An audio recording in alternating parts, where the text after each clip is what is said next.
сәлеметсіздер ме? Бүгінгі инфографикалық бейнеролигімізде Әл-Фараби ғұлама данамыздың ғылым жолындағы көбіне көпшіліктің назарынан тыс қалатын қызықты деректерге арнаймыз. Ол біріншіден Әл-Фараби мен антик ғұламаларының дүниетанымдық жақындығы, екінші назардан тыс қалған дүние Әл-Фарабидің нақты ғылымға қосқан үлесі. Ғылымға келуі. Әл-Фарабидің өмір баянын көпшілігіміз білеміз. 870 жылы сыр бойында орналасқан Фараб қаласының маңындағы Весич қалашығы әміршісінің отбасында дүниеге келген. Әулеті бай әрі беделді болғандықтан, алғашында сол замандағы ірі кітапханалардың бірі Фарабта, сосын Араб халифатының ғылым мен білім ордасы Бағдадта мықты аудармашы, логик, жан-жақты түрлі ғылым салаларын игерген ірі ғалымдардың шәкірті болды. Антик философиясы мен басқа да ғылым салалары бойынша алғашқы терең зерттеуі осы жерден басталады. Кейіннен саяси мәселелерге байланысты Дамаск қаласына көшіп, ол жерде өзінің ірі жұмыстарын аяқтайды. 951 жылы Дамаск қаласында қайтыс болады. Әбу-Насыр Әл-Фараби әлемге екінші ұстаз, шығыс перипатизмнің негізін қалаушы, антик философтарының, оның ішінде Аристотельдің өте күрделі еңбектерін түсінген, өз шәкірттеріне түсіндіре алған ұстаз ретінде танымал. Осы бойынша Ибн Сина Аристотельдің метафизикасын, Әл-Фарабидің түсіндірмесін оқып қана түсіне алдым деген сөзі еске түседі.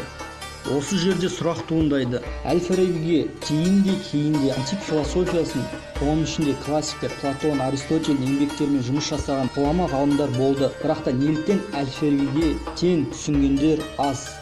Осы бойынша тарихшылардың әртүрлі түсіндірмелері бар.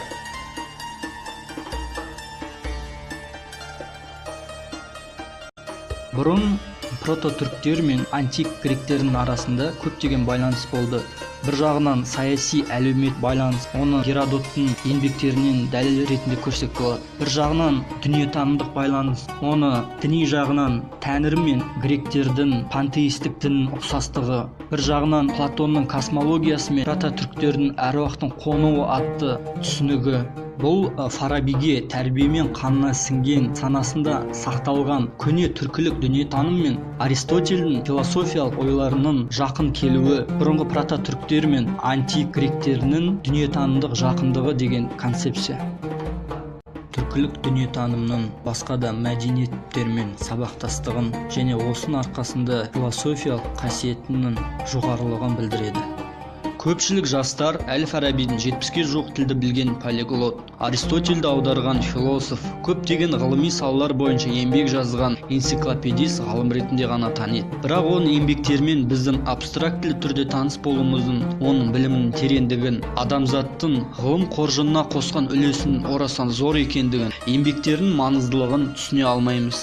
Бұл бөлімде Әл-Фарабидің ғылыми жетістіктері бойынша білімімізді тереңдете түсеміз. Көптеген ғылым салалары бойынша 164-дей трактат, оның ішінде математика бойынша математиканы 7 салаға бөліп, тригонометрия, ықтималдық теориясы, математиканы практикалық жағынан пайдалану, басқа да ғылымдардың дамуына математиканың үлесінің жоғары екенін түсіну, логиканың дамуы, оның ішіндегі категориялар, адамның ойлау аппаратын зерттеу, антик ғұламалардың еңбектерін аудару, оларға түсіндірме жазу, астрономия мен астрологияны бөлу, физика бойынша вакуум, жылу, ұлғаю, кішірею, кернеу, қысым жайлы тәжірибелер, алхимияның ішінен химияны бөліп қарастыру қажеттілігін айту, практикалық география, геометрия мен оптика бойынша куб пен басқа да фигуралар түрлендіру, көп өлшемді абстракция, тәуле, тарау, шоғырлану заңдылықтары, оптикалық иллюзия. Одан басқа әдебиет пен музыка бойынша көптеген еңбектер, азаматтық ғылым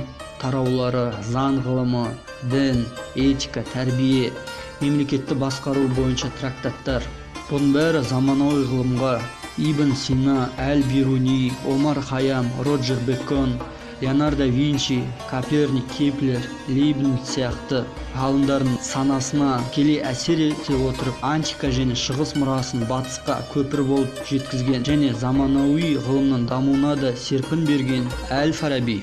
Әл-Фарабидің осындай ақиқатқа жету жолындағы құштарлығы, ғылымға деген сүйіспеншілігі қазіргі жас ғалымдар үшін үлгі.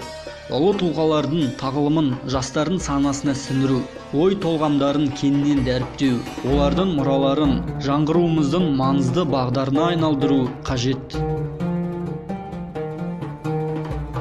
Әртүрлі өркениеттерге көпір бола отырып, ренессанстарға серпіліс берген Әл-Фараби ұрпақтары біз де Қазақстанның ренессансына үлес қосамыз.